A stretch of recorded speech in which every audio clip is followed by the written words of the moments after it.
అమెరికాలో Indian students ప్రతి కదలికలపై ఆ దేశ అధికారులు నిఘా పెడుతున్నారు.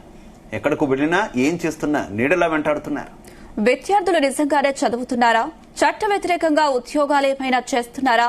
వాళ్ళ బ్యాంకు లావాదేవీలు ఎలా ఉన్నాయి? సరైన పత్రాలతోనే వచ్చారా అనే వివరాలను సేకరిస్తున్నారు. H1B వీసా పొందిన వారెవరైనా నిఘా కొనసాగిస్తుండటంతో ప్రవాస భారతీయులు ఆందోళన వ్యక్తం చేస్తున్నారు.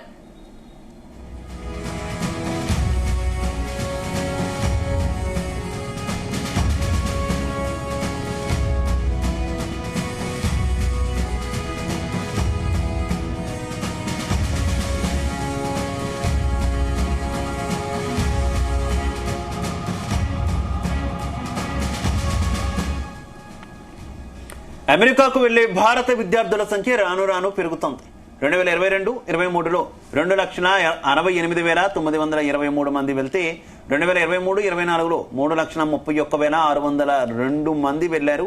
ప్రధానంగా న్యూయార్క్ వర్సిటీ, అలాగే north eastern varsity, Columbia varsity, Arizona state university, university of southern కాలిఫోర్నియాలోనే 1,00,000కు పైగా భారతీయ విద్యార్థులు చదువుకుంటున్నారు.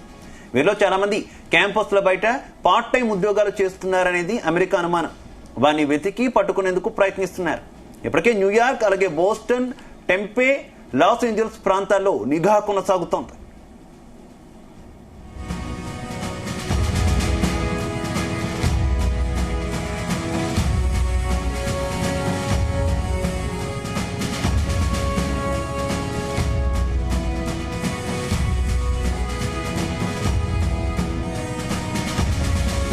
అమెరికాలో ఎంఎస్ చేసిన తర్వాత తాత్కాలిక ఉద్యోగాలు చేసుకునేందుకు ఆప్షనల్ ప్రాక్టికల్ ట్రైనింగ్ ఇస్తారు.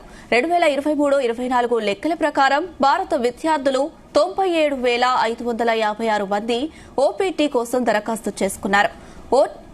ఓపీటీ చేసిన తర్వాత ఉద్యోగ ప్రయత్నంలో భాగంగా మరికొంత కాలం అమెరికాలో ఉండవచ్చు. ట్రంప్ సర్కార్ ఇప్పుడు ఈ సదుపాయాన్ని ఎత్తివేసే ఆలోచనలో ఉంది. అందుకోసం త్వరలో చట్టం తెస్తారని ట్రంప్ ప్రకటించారు. అదే జరిగితే ఎంఎస్ పూర్తయిన వెంటనే ఉద్యోగం వచ్చిన వాళ్లు మాత్రమే అక్కడ ఉంటారు. మిగతా వాళ్లు తిరిగి ఇండియాకు రావాల్సి ఉంటుంది.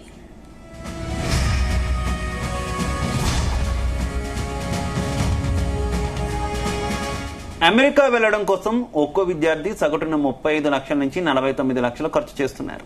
మొత్త చేతులతో ఇండియాకు తిరిగి వచ్చే పరిస్థితిని తలుచుకుంటేనే గుండె పగిలిపోతుందని విద్యార్థులు అంటున్నారు. ప్రతి విదేశీ విద్యార్థిపై ఆర్టిఫిషియల్ ఇంటెలిజెన్స్ సాయంతో నిఘా పెట్టినట్టు ప్రవాస భారతీయులు చెబుతున్నారు. విద్యార్థి ఎక్కడి నుంచి వచ్చారు, ఎక్కడ ఉన్నారు, అతని బ్యాంక్ బ్యాలెన్స్ ఎంత, అమెరికా వచ్చిన తర్వాత ఎంత సంపాదించాడు, ఎలా సంపాదించాడు, ఏ ఉద్యోగాలు చేశాడు అనే వివరాలు సేకరిస్తున్నారు.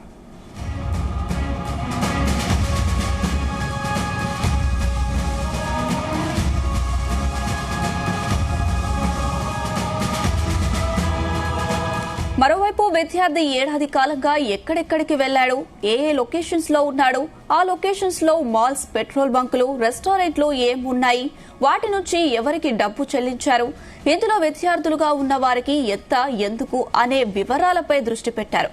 వీటి ఆధారంగా విద్యార్థి చదువు కోసం కాకుండా ఉపాధి కోసం వచ్చినట్టు గుర్తించే ఆలోచనలో ఉన్నారు. ఇది అమెరికా చట్టాలకు విరుద్ధం కాబట్టి అలాంటి విద్యార్థులకు సమస్యలు తప్పేట్టు లేవు.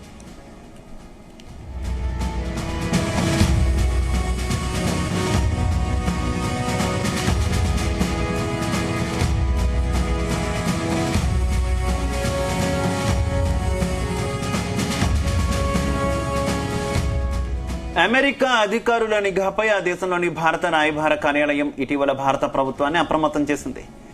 విద్య కన్సల్టెన్సీలు విద్యార్థులను అక్రమంగా అమెరికాకు పంపుతున్నాయని ఆక్షేపించింది. ఇప్పటి వరకు 5,000 మందిని ఈ కేటగిరీ కింద గుర్తించినట్టు తెలిపింది.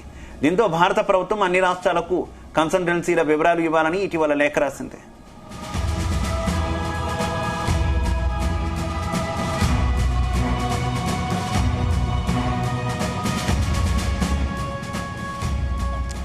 ఇక ఇండియా నుంచి వచ్చిన విద్యార్థి ఆర్థిక స్థితిగతులపై అమెరికాలో ఆరా తీస్తున్నారు. చదువు కోసమే వచ్చిన వారికి ఇబ్బంది ఉండదు, కానీ ఇతర మార్గాల్లో డబ్బు సంపాదించిన వారికి ప్రశ్నించే వీలుంది.